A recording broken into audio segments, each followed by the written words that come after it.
आज यहाँ हम शासकीय प्राथमिक शाला दर्लीपारा में मौजूद हैं। दर्लीपारा के स्कूल भवन की स्थिति काफ़ी जर्जर है। ये भवन 40 साल पुराना भवन है और आज हम आपको दिखाएंगे कि भवन की के अंदर किस तरह की स्थिति है, किस तरह से जो भवन की दीवारों पर सीपेज आना शुरू हो गया है। मैं यहाँ पर मेरे कैमरामैन से अनुरोध करूंगा कि यहाँ पर ऊपर की स्थिति को दिखाएंगे कि किस तरह जो यहाँ पर जो छत है, छत से पानी टपक रहा है। अभी भी लगातार देखो, मैं पिछले 3 दिनों से लगातार बारिश हो रही थी। बारिश होने के बाद यहाँ पर छत की स्थिति आप देख सकते हैं कि ये पूरे छत में पानी टपक रहा है। इसके साथ साथ हम अभी अब कमरों में जाएंगे और कमरों की स्थिति को दिखाएंगे कि किस तरह, देखिए यहाँ पर किस तरह कमरों में पानी भर गया है और इस तरह की स्थिति उत्पन्न हो गई है। और लगातार जो ऊपर के जो कैमरामैन से अनुरोध करूंगा कि वो जो छत की जो पपड़ी जो निकल चुकी है और यहाँ पर छत का जो छड़ है वो छड़ दिख रहा है। मैं आपको ये भी बता दूं कि ये बिल्डिंग करीब 40 साल पुराना बिल्डिंग है और इस तरह की परिस्थितियां यहाँ पर उत्पन्न हो गई है कि बच्चों को यहाँ पर बिठाना काफी दिक्कत हो चुका है। कैमरामैन मेरे कैमरामैन लगातार दिखा रहे हैं आपको। यहाँ पर देखिए नीचे में किस तरह पूरा पानी जम गया है और यहाँ पर बच्चों को बैठने में काफी तकलीफों का सामना करना पड़ रहा है। आप दीवारें देखिए, दीवारें यहाँ पर जो दीवारों का प्लास्टर, यहाँ पर दीवारों का प्लास्टर उखड़ना शुरू हो चुका है। ऊपर में मैं आपको दिखाऊंगा कि दीवारों में सीलन आनी शुरू हो गई है और अभी हम यहाँ पर खड़े हैं स्कूल भवन के अंदर में। छत लगातार छत टपक रहा है। इसी तरह हम सभी कमरों की जो स्थिति है, हम सभी कमरों की स्थिति आपको यहाँ पर दिखाएंगे। यहाँ पर आप देखिए साफ तौर पर कि किस तरह और जो छत है, छत लगातार छत टपक रहा है, प्लास्टर उखड़ रहा है और जो यहाँ पर फ्लोरिंग है, फ्लोरिंग भी उखड़ चुका है। लगातार इस तरह की परिस्थितियां, जो शिक्षक लगातार आवेदन कर रहे हैं, आवेदन के बाद भी परिस्थितियां चल नहीं हो रही है। यहाँ पर जनपद उपाध्यक्ष सुखचंद बेतरा भी यहाँ पर निरीक्षण के लिए पहुंचे हैं, उनसे बातचीत करेंगे। चूंकि उनका गृह ग्राम है तो पहला सवाल उनसे बनता है। बेतरा जी, आप बताएंगे कि जो यहाँ पर स्थिति है उस स्थिति को लेकर आप क्या कहेंगे? इसमें उच्च स्तरीय अधिकारियों को संबंधित प्रधान पाठक के द्वारा जानकारी दी गई है, ऐसे मेरे को कहा गया है और आज ही मुझे यहाँ प्रभारी प्रधान पाठक के द्वारा आवेदन पत्र दिया गया है कि भवन बहुत जर्जर स्थिति में कभी भी गिर सकता है, वो इसका मांग रखा जाए। और मैं कल जा रहा हूँ माननीय शिक्षा मंत्री जी से, कलेक्टर से मैं इसका मांग रखूँगा और पूर्व में भी रखा था। और अभी जीर्णोद्धार में कैसे इस स्कूल को छोड़ दिया गया ये समझ से परे है, मैं इसका जानकारी लूँगा। लेकिन ऐसे स्थिति है कि यहाँ बिल्कुल बच्चे तो बैठ नहीं रहे हैं, पानी सब में भरा हुआ है और तत्काल इसका मांग की प्रस्ताव हम जो है ना शिक्षा समिति की ओर से मांग करेंगे और वैकल्पिक व्यवस्था के रूप में भी अतिरिक्त कक्षा में चलाया जा रहा है और बहुत जल्द इसको भवन तत्कालीन रूप से बनाया जाए, ऐसा हमारी मांग रखा जाएगा और उच्च अधिकारी को अवगत कराया जाए। अब ऐसा कि चूंकि 40 साल भवन हो चुका है, ऐसी जानकारी हमें ग्रामीणों से मिली है, तो क्या इससे पहले भी आप लोगों ने कहीं मांग रखा था या इससे पहले भी अवगत करा चुके हैं? चूंकि आप क्षेत्र के एक बड़े नेता हैं तो आपने क्या उच्च स्तर पर अपनी ये मांग को रखा था? हमने मांग रखता था जिसके विकल्प में एडिशनल रूम जो है ना दिया जाता है। नया भवन का शायद पिछले 15 साल से मेरे को जानकारी है कि नया भवन बनने का जो है ना ऊपर लेवल में जो है ना पूरा बंद किया गया था, रोक लगाया गया था और एडिशनल रूम जो है ना स्वीकृत किया जाता था।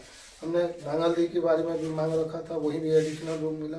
पीठापुरा के बारे में भी मांग रखा था, वहीं भी एडिशनल मिला।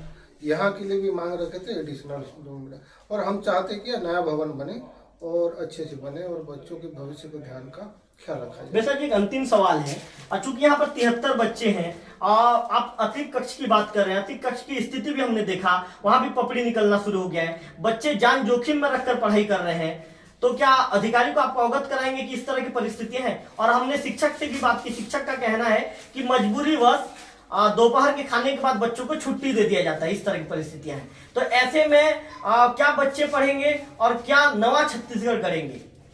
नहीं, ये तो दुख की विषय है कि बहुत सारे जगह में भवन जर्जर अवस्था में है और हमेशा उच्च स्तरीय को ब्लॉक लेवल से भेजा जा रहा है। मांग की प्रस्ताव कलेक्टर को दिया जाए, कलेक्टर से शासन स्तर पर जा रहा है, शासन स्तर पर, और इसमें जो है ना सरकार कुछ तैयारी कर रही है। और अभी वैकल्पिक के रूप से हमारे माननीय मुख्यमंत्री जी ने गंभीरता से लेते हुए तत्कालीन, अभी आपको मालूम होगा लगभग 18 करोड़ लगभग का पर्यावरण जिला में जीर्णोद्धार का कार्य चल रहा है और जहाँ जहाँ भी डिसमेंटल की स्थिति है भवन, उसको डिसमेंटल करके नया भवन बनाने का जो है ना शासन की तरफ द्वारा योजना बनाई जा रही है। अब ऐसा जी, चूंकि हमको भी जानकारी ये मिला है कि यहाँ के लिए मात्र 1,06,000 रुपए की स्वीकृति प्राप्त हुई है और इतना ज्यादा काम है, आप भी मौके पे खड़े हैं, इसमें कहाँ काम हो पाएगा? क्या आप लोग रिवाइज एस्टीमेट के लिए बातचीत करेंगे अधिकारी से? ये कौन सा ऐसा अधिकारी है और क्या पढ़ के वो तकनीकी शायद अधिकारी बना है, वो भगवान जाने। भवन पूरा जर्जर स्थिति में है, तो यहाँ पे 1 लाख में क्या है? यहाँ तो चौखट फाटक खिड़की दरवाजा जो है ना 1 लाख रुपए में नहीं बनने वाला है। तो इतना बड़ा भवन 1 लाख रुपए में जीर्ण अवस्था तो जीर्ण उद्धार किया जाए, ये संभव नहीं था।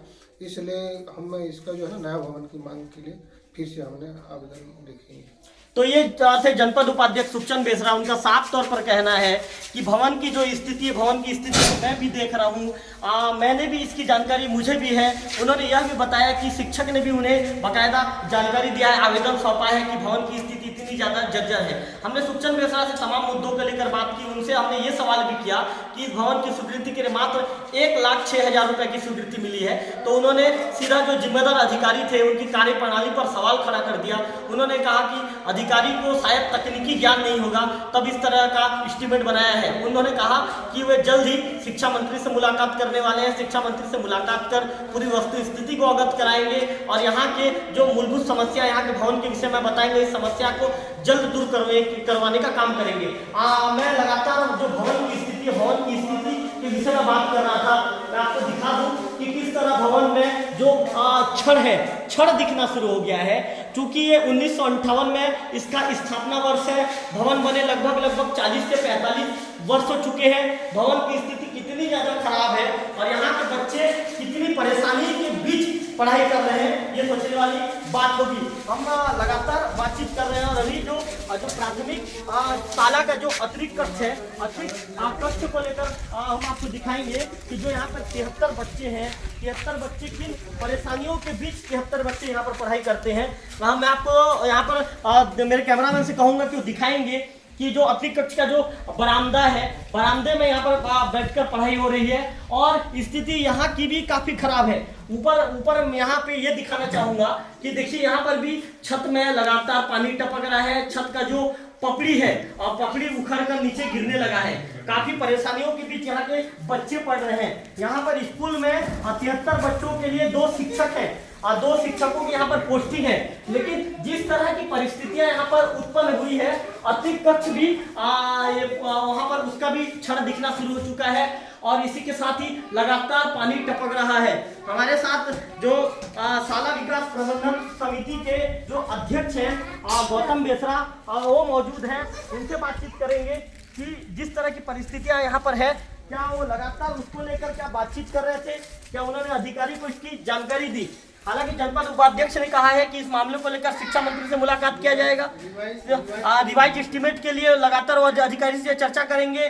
जनपद उपाध्यक्ष ने भी नाराजगी व्यक्त की है कि जब इस तरह की परिस्थितियां उत्पन्न हो रही थी तो जिम्मेदार अधिकारियों ने क्यों ध्यान नहीं दिया। यहाँ पर एक बड़ा सवाल है। यहाँ पर यह भी बता दूं कि मुख्यमंत्री नवा जतन योजना के तहत जो प्रदेश के मुखिया हैं, उन्होंने जो इस तरह की जो स्कूलें जो यहाँ पर बनी है उसका कायाकल्प करने के लिए सीएम लगातार राशि भी दे रहे हैं। छत्तीसगढ़ शासन राशि भी खर्च कर रही है, लेकिन जो आरएएस विभाग के जो जिम्मेदार अधिकारी हैं उनकी लापरवाही के चलते इस स्कूल में इस तरह की परिस्थितियां उत्पन्न हो चुकी है। हमारे साथ जो शाला विकास प्रबंधन समिति के अध्यक्ष गौतम बेसरा हमारे साथ मौजूद है। गौतम बेसरा से बातचीत करेंगे, जानेंगे कि क्या इस मांग को लेकर कहाँ उन्होंने चर्चा की है। अच्छा बेसरा जी, इस मांग को लेकर आपने कहीं बातचीत किया है? बातचीत तो किए थे पहले। कहाँ बातचीत किए थे आप लोग? और इस पंचायत से नहीं, पंचायत नहीं, क्या शिक्षा विभाग के किसी अधिकारी को आवेदन दिए थे? आवेदन तो दिए थे, कुछ भी नहीं हुआ। कितने साल से ये स्थिति है? करीबन 4 साल से है। बच्चे डर के साए के बीच पढ़ाई कर रहे हैं? नहीं कर रहे। नहीं तो बच्चों को डर लगता है कैसी स्थिति में? हाँ, तो अधिकारी लोग कुछ भी नहीं किए हैं। तो ये थे शाला विकास प्रबंधन समिति के अध्यक्ष गौतम बेसरा। उनसे भी बातचीत की हमने। उनका भी कहना है कि करीब 4 साल से इस तरह की परिस्थिति है और आज तक जिम्मेदारों ने कोई कदम नहीं उठाया।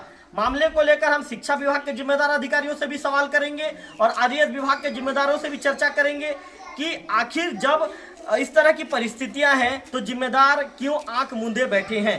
कैमरा पर्सन गंधर्व बेसरा के साथ रविकांत तिवारी, वोकल न्यूज, देवभूमि। शाला तो काफ़ी जर्जर स्थिति में है, कितनी परेशानी, ये परेशानी कब से है? हमारे प्राथमिक शाला दरलीपारा में मूल शाला तो काफ़ी वर्षों से ही खराब है और अतिरिक्त वर्ष भी हमको काफ़ी साथ दिया, और इस साल बारिश के कारण ऐसा परेशानी हो रहा है। 73 बच्चों को बैठाने के लिए एक ही शाला में, एक ही कमरे में 10 बाई 15 के कमरे में मान लीजिए, तो उसमें कई पालक तो बैठने के लिए जगह नहीं है बोल के स्कूल ही नहीं भेज रहे हैं। बार बार उनको डर बैठ गया है कि पपड़ी गिर रहा है, बीम क्रैक हो गया है, छत से कब हमारे बच्चे पर कोई दुर्घटना हो जाए बोल के पालक लोग भी डर रहे हैं। वो भी आ रहे हैं, देख रहे हैं माहौल को, और यहाँ पर बच्चे लोग को सतर्कता से बैठने के लिए बोल रहे हैं और शिक्षा दे के अपने घर में बच्चों को शिक्षा दे के ही भेज रहे हैं। तो काफ़ी दयनीय स्थिति हो गई है। इस बात पर हमारे बच्चे लोग को और हमको स्वयं को भी डर लग रहा है, कैसे बिठाएं, कहाँ बिठाएं। बाहर बिठाने से भी डर, बारिश के दिनों में अंदर बिठाते हैं तो दीवार के किनारे किनारे थोड़ा सा भय का माहौल बन के थोड़ा सा बार बार छत की ओर ध्यान जाते रहता है। अच्छा गुरुजी, ज़्यादा पानी गिरने पे कैसे करते हो आप लोग? ज़्यादा पानी अत्यंत हो जाने से सर पालक लोगों को बुलाते हैं और बच्चे लोगों को खाना वाना खिला के थोड़ा आप लोग अपने बच्चों लोग को ले जाइए बोलकर बुला लेते हैं सर। मतलब ज़्यादा पानी गिरेगा, ज़्यादा पानी गिर जाने से पढ़ाई प्रभावित हो पढ़ाई जाती है। अत्यंत प्रभावित होती है। बच्चे घर और चले जाते हैं। पिछले कई वर्षों से शिक्षा में गुणवत्ता लाने की कोशिश कर रहे हैं, तो इसमें बच्चों की उपस्थिति अगर 100% बिल्डिंग के कारण उपस्थित नहीं रहेगी तो गुणवत्ता भी लाना सर काफ़ी दिक्कत हो जाता है। ज़्यादा पानी गिरने से बच्चे घर चले जाते हैं। हाँ, घर चले जाते हैं। बहुत पुराना बिल्डिंग है और इसके साथ पंखा को हटा दीजिए, क्या है पानी वहीं पर चुभेगा तो शॉर्ट हो जाएगा, खराब हो जाएगा। पंखा हटा दीजिए, ठीक है। मास्टर लोग को खाता खुलवाने के लिए बोले थे कि नहीं सर, तो मास्टर लोग खाता भी खुला लिया हमारे सोनवानी सर मैडम जाके, है कि नहीं। वो 2.5 लाख आया ही नहीं, वो 1 लाख। आपने दरलीपारा स्कूल का दौरा किया है। दरलीपारा का जो मूल शाला भवन है काफ़ी जर्जर हो चुका है सर, पपड़ियाँ गिर रही है, क्या करेंगे अब आप, क्योंकि चूंकि आप यहाँ के विभाग प्रमुख हैं?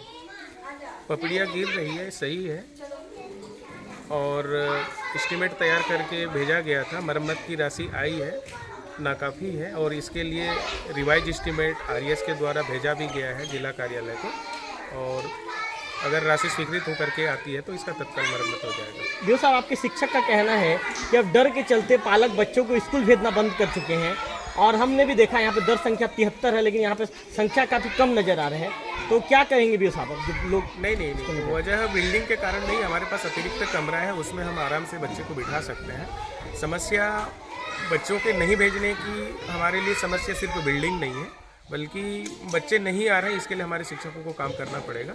मैं अभी निर्देश दिया हूँ बच्चों की उपस्थिति बढ़ाए और नियमित रूप से स्कूल चालू करें। जो साहब, आपने भी देखा जो अतिरिक्त कक्षा काफ़ी कंजेस्टेड है, वहाँ पे 73 बच्चे बैठ के कैसे पढ़ेंगे सर? ऐसे में नवा छत्तीसगढ़ होगा क्या सर शिक्षा के माध्यम से? अतिरिक्त कक्ष नाकाफी नहीं है, बिठाया जा सकता है, और 100% उपस्थिति तो प्राय नहीं रहता। 80-90% अगर बच्चे आते भी हैं तो आराम से अध्ययन अध्यापन कार्य हो सकता है, तब तक हमारा बिल्डिंग बन जाएगा। आप चर्चा करेंगे, क्योंकि अतिरिक्त कक्ष की भी स्थिति बिल्कुल डामाडोल है। नहीं, अभी मेरी ठेकेदार से बात हुई है, यदि राशि अपर्याप्त है मूल बिल्डिंग को बनाने के लिए तो अतिरिक्त कक्ष में जो सामान्य मरम्मत है उसको कर देने के लिए मैंने कहा है, तो उन्होंने स्वीकृति दिया है, सहमति दी है।